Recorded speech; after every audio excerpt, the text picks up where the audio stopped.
को विस्तार के साथ बताते हैं। पहली खबर पश्चिम बंगाल से है। पश्चिम बंगाल की सियासत अब अपने निर्णायक मोड़ पर पहुंच चुकी है। कल यानी 29 अप्रैल का दिन बड़ा ही महत्वपूर्ण है, क्योंकि लोकतंत्र का महासंग्राम हो या लोकतंत्र का महापर्व हो, वो दिन जब आप कह सकते हैं कि बंगाल का फाइनल मैच अब आ चुका है और यहां से निकलने वाली है सत्ता की चाबी।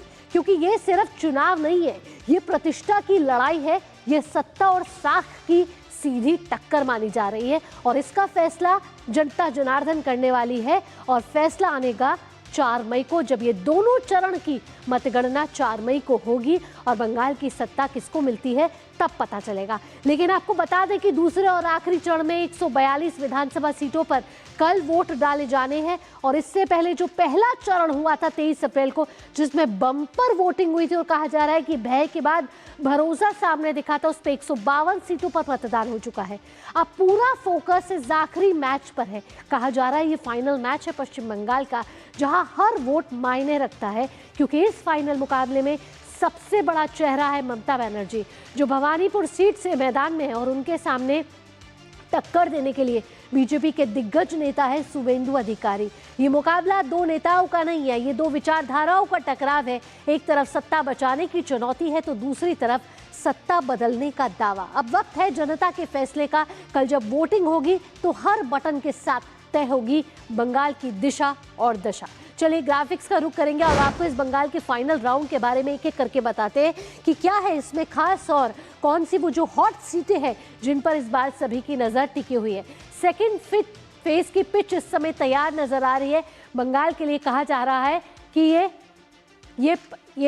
ये सेकेंड जो मैच है वो फाइनल मैच है, लेकिन ये तस्वीरों के जरिए आप देख रहे हैं कि कहां कहां इस समय हिंसा हुई है और हिंसा से बचने के लिए चुनाव आयोग की क्या क्या तैयारियां की जा रही हैं। गोघाट, हुगली और जगदल में आपने देखा कि दूसरे चरण का जब चुनाव प्रचार चल रहा था तो यहाँ से कई हिंसा की घटनाएं सामने आई, लेकिन इस बार दूसरे चरण के लिए चुनाव आयोग की तैयारियां एक नई रणनीति के साथ आ रही है। वेबकास्टिंग के साथ साथ सीसीटीवी से भी निगरानी रखी जाएगी। लेकिन ये जो हिंसा है उसने कई बड़े सवाल खड़े किए हैं पश्चिम बंगाल की राजनीति को लेकर, क्योंकि पश्चिम बंगाल में चुनावी हिंसा का इतिहास बड़ा है।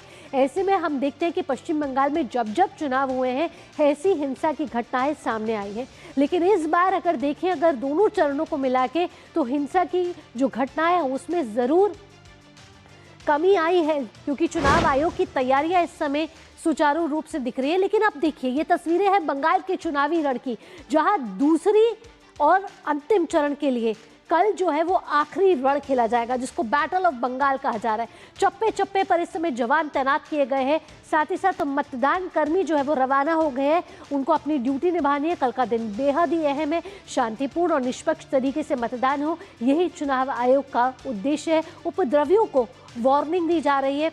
साथ ही साथ आपको बता दें कि बंगाल के इस चुनावी रण में जो मुख्य टक्कर है वो टीएमसी वर्सेस बीजेपी की ओर दिख रही है, जहां पहले चरण से दूसरे चरण की चुनावी रणनीतियों में कई बदलाव आए। अगर मुख्य मुद्दे कहें तो मुख्य मुद्दे में घुसपैठी एक बड़ा मुद्दा रहा, भ्रष्टाचार, कानून व्यवस्था बड़ा मुद्दा रहा।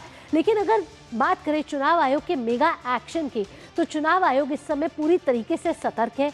510 करोड़ से ज्यादा अधिक, ये देखिए ग्राफिक्स के जरिए हम आपको बता रहे हैं कि मेगा प्लान क्या है चुनाव आयोग का। मेगा प्लान कुछ इस तरीके से कह रहा है कि पहले चरण से दूसरे चरण में और सतर्कता बरतने की ज़रूरत है और 510 करोड़ रुपए से ज़्यादा की अवैध राशि जब्त की गई है। यानी इस चुनाव में जो अगर चुनाव में पैसा देने की कोशिश की गई है तो उस अवैध राशि को जब्त किया गया। अवैध नकदी पकड़ी गई है, शराब पकड़ी गई है, ड्रग्स का भांडाफोड़ किया गया है और जब्ती में 2021 चुनाव का रिकॉर्ड जो है वो टूट चुका है। और 2021 की बात करें तो 339 करोड़ रुपए की हुई थी जब्ती। तो इलेक्शन कमीशन ज़्यादा सतर्क है इस बार 2021 से, और 2026 के चुनावों में चुनाव आयोग की तैयारियां ज़्यादा पुख्ता नज़र आ रही हैं। अब आपको बताते हैं कि क्या क्या इस चुनाव आयोग में जो तैयारियां उसमें क्या क्या जब्त किया गया है और कितना जब्त किया गया। अवैध नकदी की बात करें तो 30 करोड़ रुपए की अवैध नकदी बरामद की गई है। हमने आपको बताया कि शराब का भी एक बड़ा खेप जो है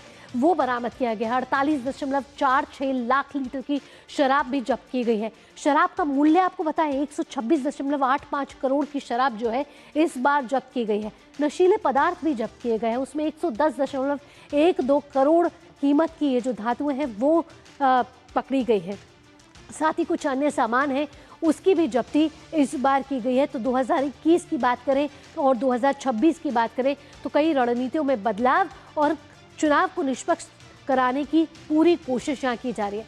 वोटिंग से पहले किस तरीके से छावनी में बदल चुका है इस समय पश्चिम बंगाल और कितना कड़ा पहरा है इस बारी। अगर दूसरे चरण की बात करें जिसको कहा जा रहा है अंतिम और फाइनल मैच है जिसको कल खेला जाएगा पश्चिम बंगाल में लोकतंत्र के महापर्व के द्वारा।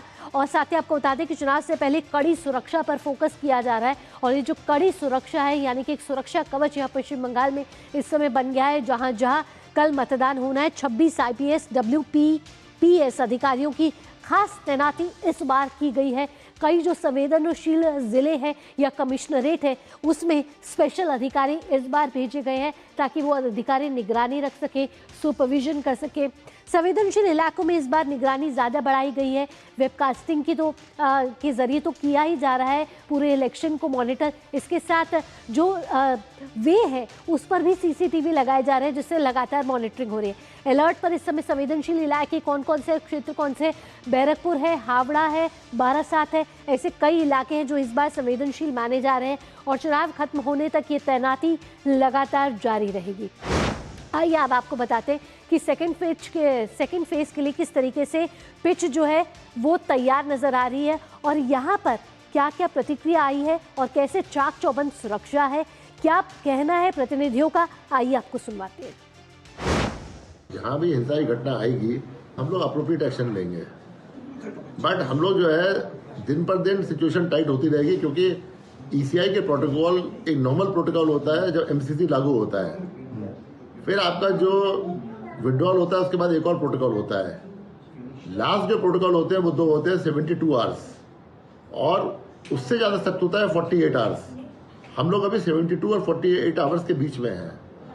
तो अब जो है हम लोग जो है इसको पूरा एकदम जो प्रोटोकॉल है फॉलो करेंगे।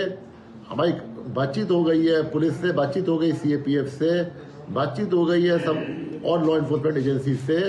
हम लोग एकदम तत्पर हैं, एकदम रेडी हैं कि हम लोग जो भी चुनौती आएगी उसका पालन करेंगे। हर एक वोटर को चांस मिलना चाहिए, अपने मन मुताबिक हमको राइट मिलना चाहिए, हम जिसको मन चाहे वोट करें। ये हमारा एक स्टैट्यूटरी राइट है, हमको एक्सरसाइज करने का मौका मिलना चाहिए। किसी का कोई राइट नहीं है कि हमारा राइट छीनने के लिए कि हमको वोट नहीं देने देगा या हमारा वोट कोई और दे आएगा। इलेक्शन कमीशन इंश्योर करेगा कि हमको हर एक को अलाउ करना है वोट देने के लिए। तो चुनाव आयोग की कैसे ये तैयारियां ये तो आपने सुन लिया, लेकिन कैसे सुरक्षा बलों के द्वारा यह सुरक्षा सुनिश्चित की जा रही है मतदाताओं की वो भी आपको बता देते हैं। कैसे फेज 2 के लिए इस समय पश्चिम बंगाल इस समय फुल अलर्ट मोड पे है। आपने देखा था कि चुनावी शोर जो है वो खत्म हो चुका और इसके साथ साथ अब तैनाती हो जाती है, अब जिम्मेदारी बढ़ जाती है सुरक्षा बलों की। तो चुनावी मोर्चे पर आपको बता दें कि CRPF के जवान इस समय तैनात किए गए हैं। CRPF का सिक्योरिटी मास्टर प्लान बिल्कुल रेडी है, हर मूवमेंट पर पैनी नजर रखी जा रही है। आप देख रहे हैं ये कंट्रोल रूम है, जो ऐसे तमाम कंट्रोल रूम बनाए गए हैं जहां चुनावी मोर्चे पर CRPF की तैनाती है और ये वॉर रूम क्रिएट किए गए हैं, ये टेम्परेरी वॉर रूम क्रिएट किए गए हैं चुनाव से पहले, जो पूरी मॉनिटरिंग रखेंगे और हर मूवमेंट पर पैनी नजर रहेगी और कोई भी चुनावी हिंसा ना घटे, चुनाव निष्पक्ष तरीके से किया जाए, पारदर्शी तरीके से किया जाए, इसको सुनिश्चित करने के लिए CRPF की अतिरिक्त सुरक्षा बलों को तैनात किया गया है। इस समय हमारे संवाददाता सौरभ दत्ता जुड़ गए हैं ज्यादा जानकारी के साथ। सौरभ, कहे तो सेकंड और फाइनल मैच कल खेला जाना है पश्चिम बंगाल में लोकतंत्र के इस महापर्व में।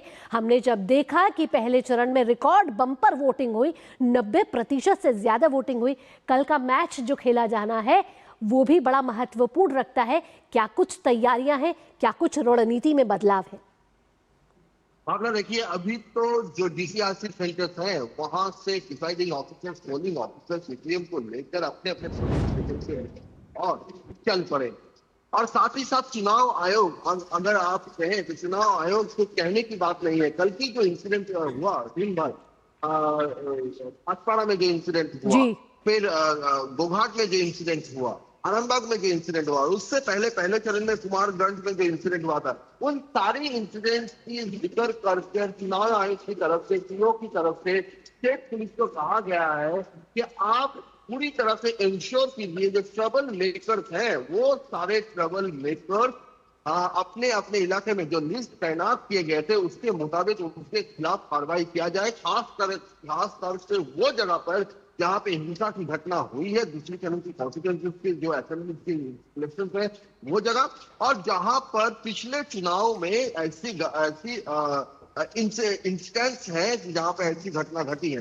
तो इन सारी बातों को लेकर क्या क्या करना है वो पुलिस ऑफिसर को वो जो एसओपी तैयार करके सीओ ऑफिस की तरफ से दिया गया है। और आपको बता दूं कि अब तक 2300 से भी ज्यादा, 3 दिन में 2300 से भी ज्यादा लोगों को गिरफ्तार किया गया है, ताकि वो चुनाव के दिन किसी भी तरह से किसी भी वोटर को, किसी भी प्रिसाइडिंग ऑफिसर को, किसी भी पोलिंग ऑफिसर को डरा ना सके, धमकाया ना जाए। और दूसरी ओर 2300 कंपनी से भी ज्यादा सेंट्रल फोर्सेस भी तैनात किए गए हैं। इस कोलकाता में जहां पे हम खड़े हैं, यहाँ पर बहुत सारे ऐसे बहुमंजिलिया है जहां पर पिछले चुनाव में ये सारी बातें सामने आई थी कि जो वहां के लोग हैं, रेसिडेंट हैं, उनको वोट देने के लिए निकल नहीं पाए, गेट पे ताला लगा दिया, ऐसा आरोप है। यहाँ तक के चुनाव के बाद विपक्ष को दिया तो ऑटो को लेकर खेला हो गए, डीजे माइक बजाकर उनको डराया गया, धमका गया। तो उन 80 बहुमंजिले के लेकर अलग से पोलिंग बूथ किया गया है उस बहुमंजिला के भीतर, कॉम्प्लेक्स के भीतर। और साथ सौरभ, एक और सवाल मेरा यहाँ है कि चुनाव आयोग और सुरक्षा बलों की पूरी तरीके से तैनाती यहाँ साफ तौर पर नजर आ रही है। कल जो चुनाव हो निष्पक्ष हो, पारदर्शी हो, इसको लेकर तमाम जो उपाय हैं और तरीके हैं वो सुनिश्चित किए जा रहे हैं। एक छोटा सवाल मेरे पास यहाँ ये है कि एक हॉट सीट है जिस पर सभी की निगाहें इस दूसरे राउंड में, वो है ममता बनर्जी वर्सेस शुवेंदु अधिकारी की लड़ाई। और ये साख की लड़ाई, ये प्रतिष्ठा की लड़ाई, विचारधारा की लड़ाई बोली जा रही है। जी बिल्कुल, क्योंकि भवानीपुर वो कॉन्स्टिट्यूएंसी है जो इस बार 294 जो कॉन्स्टिट्यूएंसी में से 293 सीटें, 293 कॉन्स्टिट्यूएंसी एक तरफ भवानीपुर और एक तरफ, क्योंकि भवानीपुर में सीधा चुनौती है ममता बनर्जी को। और पूरे कैंपेन के दौरान ये देखा गया है कि ये वो कॉन्स्टिट्यूएंसी है जहां पे ममता बनर्जी को पिछले 7 दिन डोर टू डोर कैंपेन करना पड़ा।